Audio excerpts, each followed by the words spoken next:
Once I came home and saw what had happened, I screamed. All the furniture is gone, and the bed, which was very expensive. I'm a good judge of a character, aren't I? I felt my blood boil when I saw my mother-in-law Lisa smile as she said that. Lisa, did you perhaps... Yes, I had to have it removed because I wanted to use them in my house. Well, I had no choice but to do this. I hate the fact that you, a part-time wife, are a parasite living off of my son and living in such a nice luxury apartment. My son is the only reason that you are able to live here. So, don't you dare disobey me as I am his mother. I will make him divorce you if you get too annoying. Always remember that. Hearing this, I said this to Lisa, who was mocking me, while trembling. What have you done? What? This is not my house. All the furniture is not mine either. Huh? My name is Jane. Mark and I have been dating since we met in the tennis club, which we belonged to when we were students. He had always been that kind of person who loves to live large amongst the class compared to those around him, and he often gave me gifts in which I told him that I wanted it casually, on ordinary days that were not even my birthday. I just wanted to see your happy face, Jane, so that's why I bought it for you. Seeing him smile and say something like that made me like him even more. We graduated from college and got married. We were the first among our friends to have a wedding, and it was celebrated with all of our friends, and I was having the happiest time of my life. Mark and I had been working for a company, but he had asked me if I would quit my job when we got married. As your husband, I want to work and support you, Jane. And I want you, Jane, to take care of the house. And when I come back home, I want you to welcome me back home. Thinking about nowadays, I thought that his idea might be old-fashioned, but I didn't mind being a full-time housewife either. Besides, when I first got married, I had yearned for that kind of typical new wife life. So, I decided to quit my job. I enjoyed waiting for Mark's return while doing household chores, such as cleaning and doing laundry every day. But no matter how serious I was about cleaning, given the size of the apartment, I still had a lot of free time on my hands. The two of us now live in a normal-sized rental apartment. Mark, who likes to live large, was not that happy about it. But I asked him to respect my opinion that if he was the only one who was going to work, I didn't want us to spend too much money, so we chose the apartment which we live in now. For Mark, who has always worn nice clothes and watches, this apartment might be a little small for him. But I really liked it because it was our first apartment together, even though it was small. One day, Mark came home from work as usual, and we were having dinner together when he suddenly showed me an ad for an apartment. It showed a room in a luxury apartment in a well-known neighborhood, and the rent was almost 10 times what it was now. Looking at the photos, it certainly must be worth it, but as expected, paying this kind of rent would leave me with no money to eat the dinner like I was able to eat today. I think that this is a very nice room. It must be depressing to live in such a small apartment like we are right now. Let's move out. I do understand your feelings, but the rent is too high. I like our apartment, where we live currently, very much. This room may be just the right size for a storage, but it's certainly not the size for people to live in. Don't worry about money, okay? Just leave it to me. However small it may be, I think it's still much bigger than a storage room. Mark's sense of money and usage of money is a little out of line with mine. I have felt this since I was dating him, so it's not something I found out just now. Mark had bowed his head and said that he really wanted to move out, so I really had no choice but to nod. All right, if you insist on it so much, then let's move. Thanks for adjusting to live in this apartment for me until now. But I also want to help you with money, so can I start working part-time? I'll work shifts so that I can make dinner by the time you get home, Mark. And besides, I'm bored just staying at home. Okay? No matter how well off he is, with the salary at the company Mark is working for now, I don't think he'd be able to even cover up for the rent. I'm sure he has some other source of income, but I'm still worried.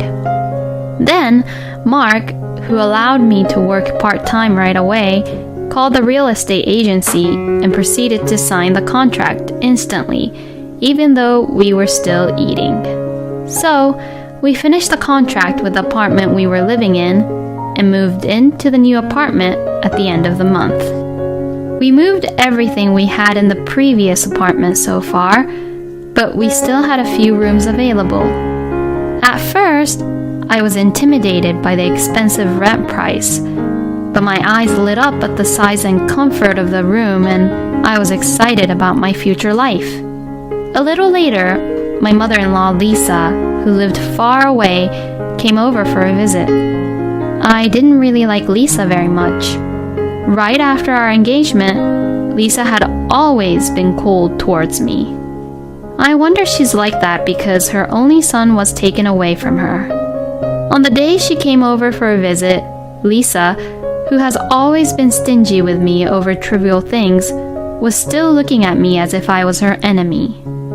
You've just moved into a nice apartment, but the way you clean up is not good at all. In fact, it's pretty messy around here. I know you've only lived in a small apartment before, but I feel sorry for my son with such a messy room. You are his wife, but you can't even clean around the room properly? Just like those mother-in-laws in a TV drama, she traced her fingers on the window sashes to check for dust, and snuck into the kitchen to look at inside of the fridge as if it was her own apartment. Oh, by the way, I heard you started working a part-time job. My son told me.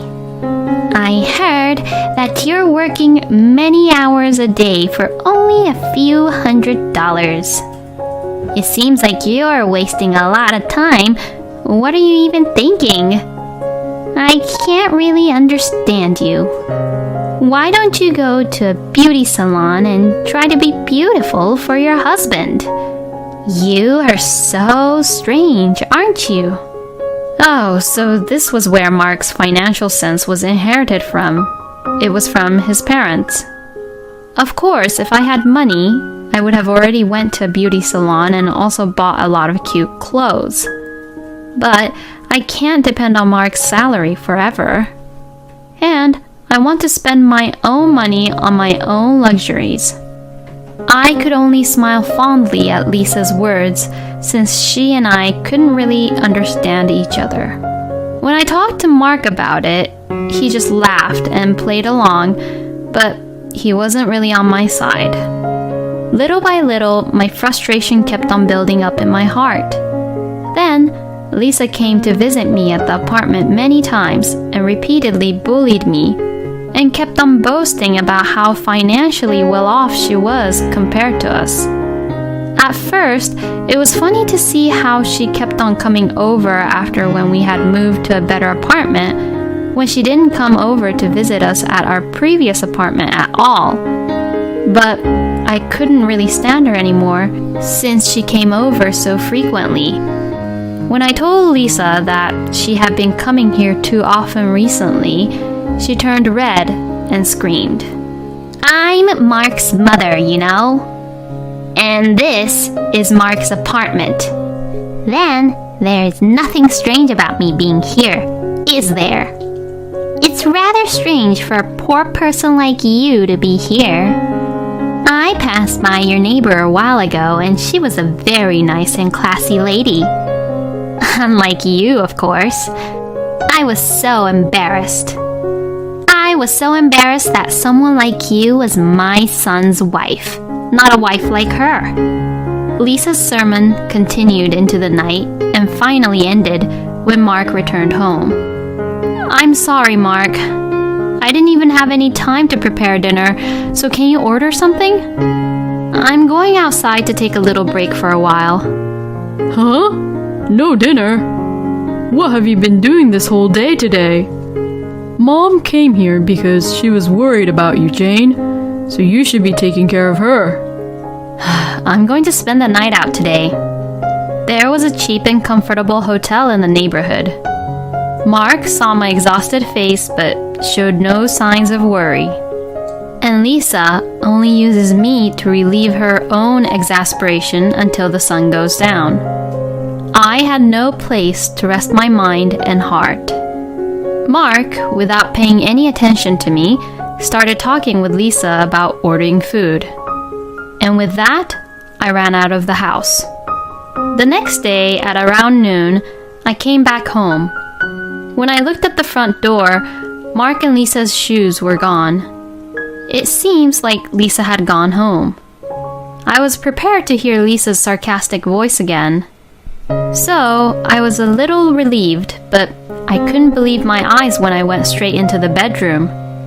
The bed that had been in the bedroom was gone. I thought that a thief had stolen it, but nothing else had been taken, and no one would steal that much, no matter how expensive the bed was. I decided to call Lisa and ask her about the bed. Lisa seemed unconcerned and said that she had taken it home with her. What? You have something to say about that? For someone like you, that bed was too luxurious for your taste, right? So that's why I got it.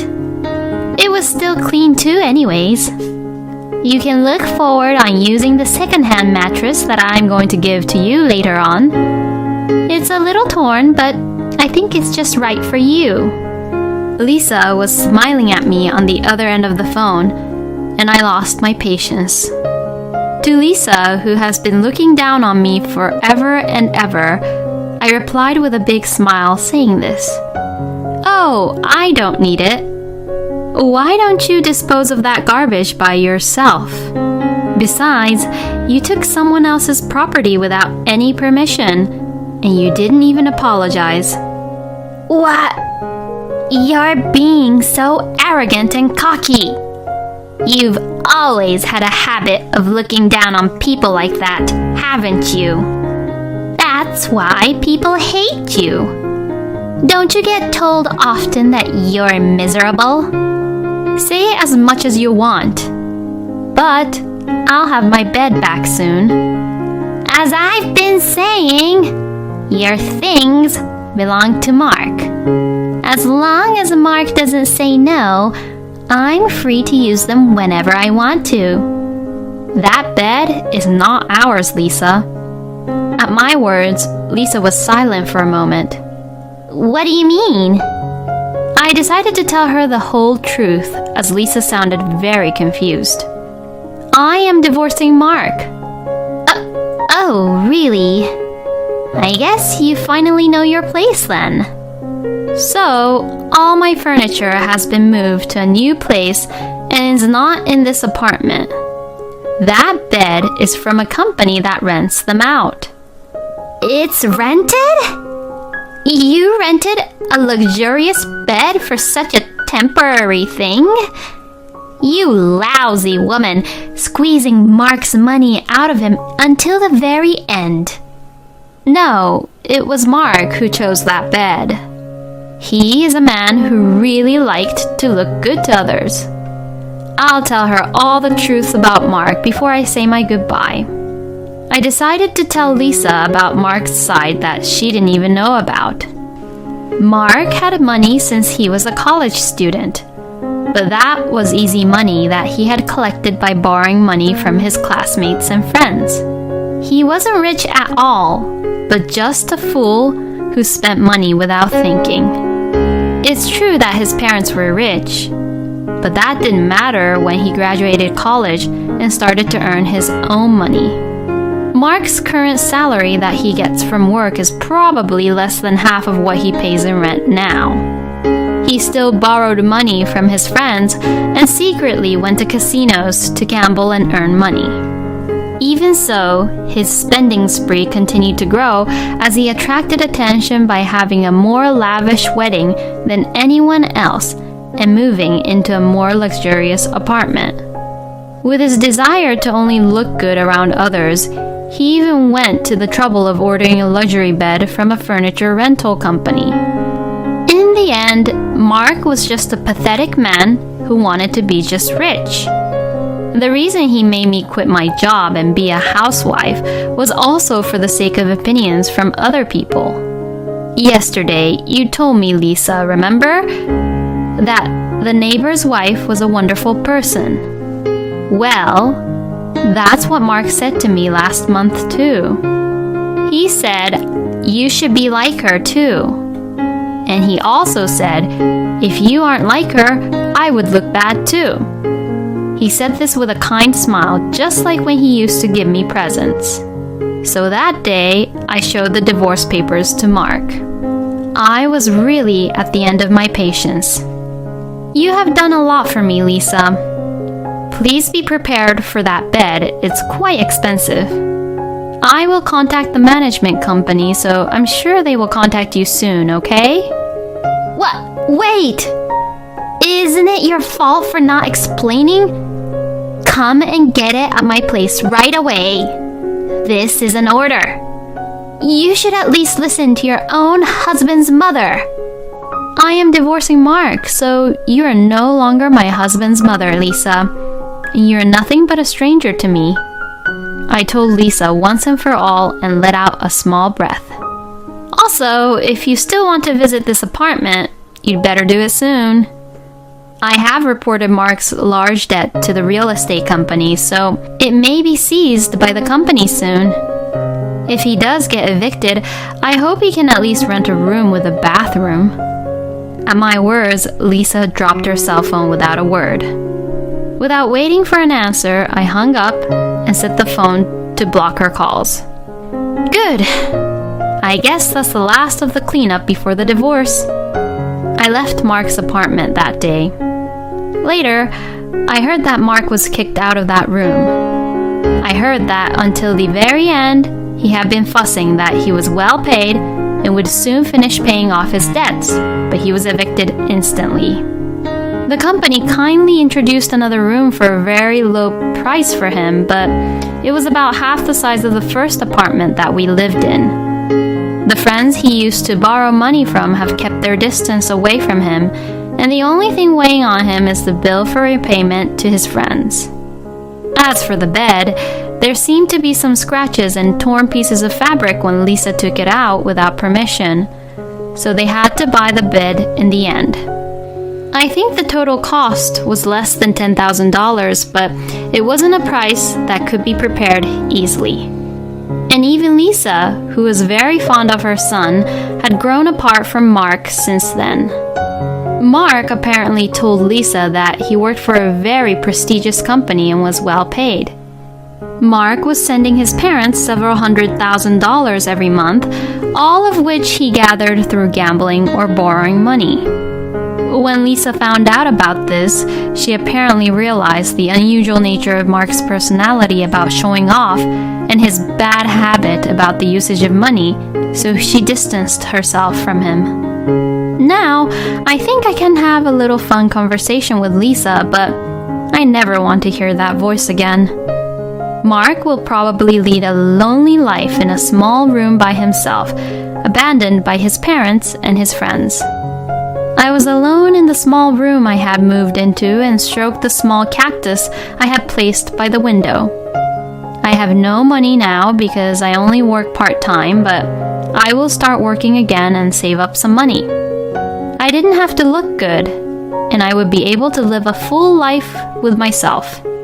I was relieved to know that I had my own freedom and that I could live with a cactus in my room, even if it wasn't a luxury apartment. I'm still glad that I took action, even though a lot had happened in a few days. I think I will get some delivery today. It's a bit of a luxury, but oh well. Such a small luxury is what true happiness is all about. With this in mind, I was excited to choose which delivery to order.